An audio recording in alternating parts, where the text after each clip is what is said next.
In its 46 years of existence, the Islamic Republic of Iran has had two supreme leaders. For the first 10 years, the leader and ideologue of the revolution, Ayatollah Khomeini.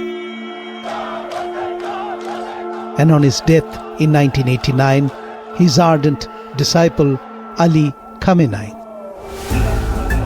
Mentored by Khomeini in revolutionary ideology, Khamenei was the natural successor.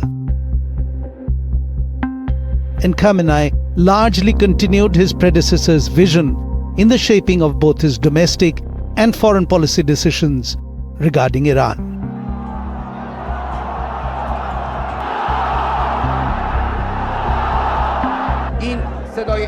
Iran's foreign policy under Supreme Leader Ayatollah Khamenei remained belligerent as far as the US was concerned.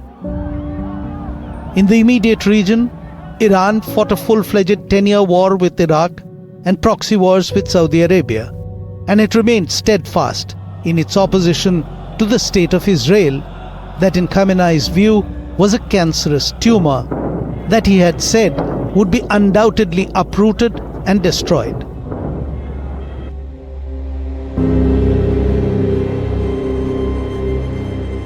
But it was Israel that physically destroyed the 86-year-old Supreme Leader of Iran and sent millions into mourning across the world of Shi'ite Islam.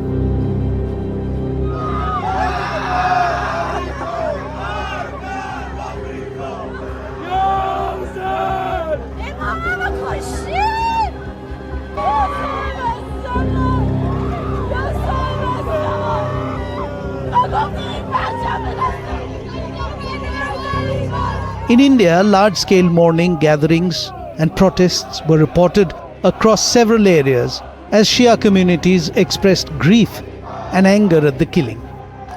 In Kashmir, there were large demonstrations at Srinagar, Budgam, Bandipora, Anantnag and Pulwama. In Lucknow, people gathered near the Bada Imambara Mosque and shouted slogans against the forces that killed the Shia leader. Women mourners were seen holding the Iranian leader's photo and weeping. In Bhopal, a mass condolence meeting and protests were held by Shia Muslims to mourn and condemn Khamenei's death. Scenes of anger and sadness were also witnessed at the Ajmer Dargah, as well as other places across Rajasthan, Delhi, Bihar, Jharkhand, Telangana and Punjab.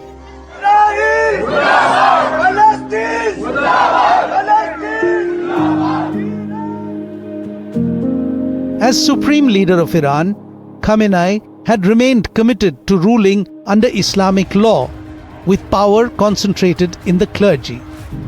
His unfaltering opposition to Western powers ran parallel to his steadfast intent of exporting that particular ideology across the region.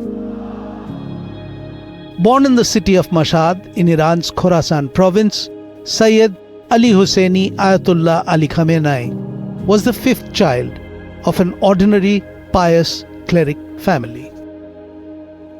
The young Ali went to a maktab, a religious school, in his hometown. When he turned 18, to further his theological studies, he first went to Najaf in Iraq and later to Qom in Iran. It was in Qom where Khamenei studied under Khomeini from 1958 to 1964, developing a relationship with the religious leader that would change the course of Iran.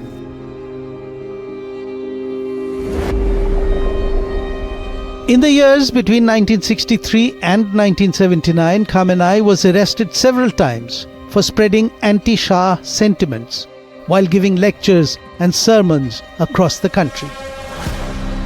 In 1976, he was exiled from Iran, but continued to lay the groundwork for the revolution from abroad, eventually returning to the country in 1978.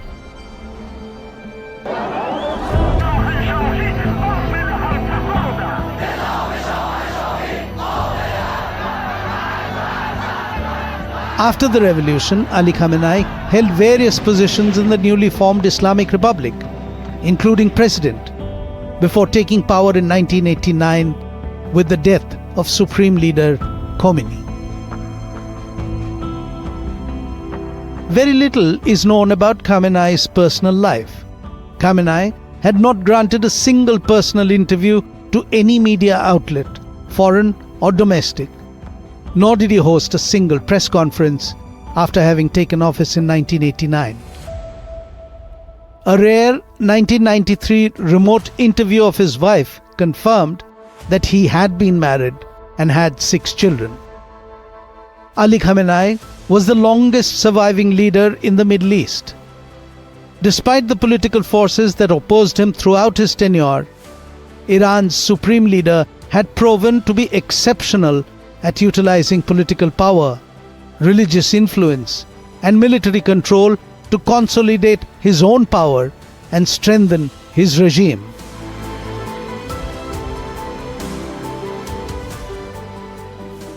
In 2016, when the Indian Prime Minister Narendra Modi visited Iran for the first time, he met Ayatollah Sayyid Ali Khamenei.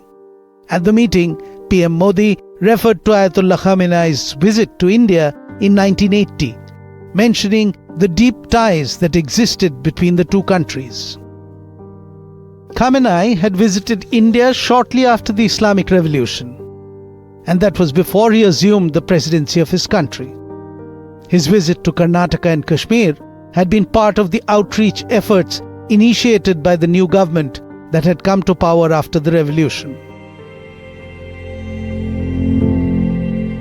Ayatollah Ali Khamenei took the reins of Iran after the death of Ayatollah Khomeini in 1989 and ended up ruling far longer than his predecessor.